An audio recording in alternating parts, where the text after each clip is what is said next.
एक बार की बात है, एक छोटे से गांव में एक बूढ़ा कुम्हार रहता था। नाम था रामदास। उसके हाथों में ऐसी जादुई कला थी कि मिट्टी भी उसके स्पर्श से जीवन पा लेती थी। वह घड़े बनाता, दिए बनाता और हर चीज में जैसे अपनी आत्मा भर देता। पर उसकी जिंदगी आसान नहीं थी। उसकी पत्नी बहुत पहले ही दुनिया छोड़ चुकी थी और उसका इकलौता बेटा शहर जाकर बस गया था। कभी लौटकर नहीं आया। हर शाम रामदास अपने घर के बाहर बैठकर दूर रास्ते को देखता।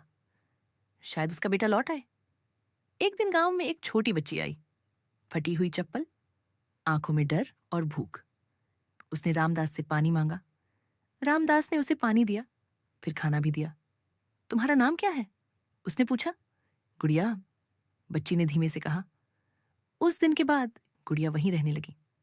रामदास ने उसे बेटी की तरह अपनाया। वह उसे मिट्टी के खिलौने बनाना सिखाता और गुड़िया उसकी हंसी बन गई।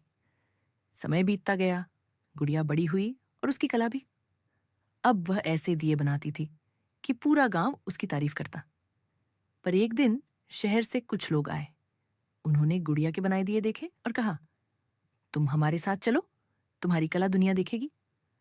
गुड़िया खुश भी थी और उलझन में भी। रात को उसने रामदास से पूछा, बाबा, क्या मैं चली जाऊं? रामदास ने मुस्कुराकर कहा, बेटी, मिट्टी को बांध कर रखोगी तो वो सूख जाएगी। उसे उड़ने दो, तभी वो असली रूप पाएगी। गुड़िया रो पड़ी। पर आप अकेले हो जाओगे। रामदास ने आसमान की तरफ देखा। अकेलापन तब होता है जब दिल खाली हो। तुमने तो मेरा दिल भर दिया है। अगले दिन गुड़िया शहर चली गई। साल बीत गए। गुड़िया अब एक मशहूर कलाकार बन चुकी थी। उसके बनाए दिए देश विदेश में बिकते थे। पर हर दीपावली पर वह एक छोटा सा दिया खुद बनाती और उसे जलाकर आंखें बंद कर लेती। एक दिन वह वापस गांव लौटी। रामदास का घर वहीं था, पर दरवाजा बंद। पास के लोगों ने बताया, बाबा तो कई साल पहले ही चले गए। गुड़िया की आंखों से आंसू बह निकले। वह अंदर गई। वहां एक छोटा सा दिया रखा था, अधूरा, जैसे किसी ने उसे पूरा करने का इंतजार किया हो।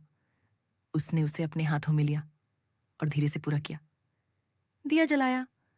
उस रोशनी में उसे बाबा की आवाज सुनाई दी, मिट्टी का काम है टूटना, पर प्यार का काम है हमेशा रोशनी देना।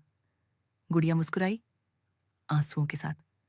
और उस दिन उसे समझ आया, कुछ लोग चले जाते हैं, पर उनका दिया हुआ उजाला कभी नहीं जाता।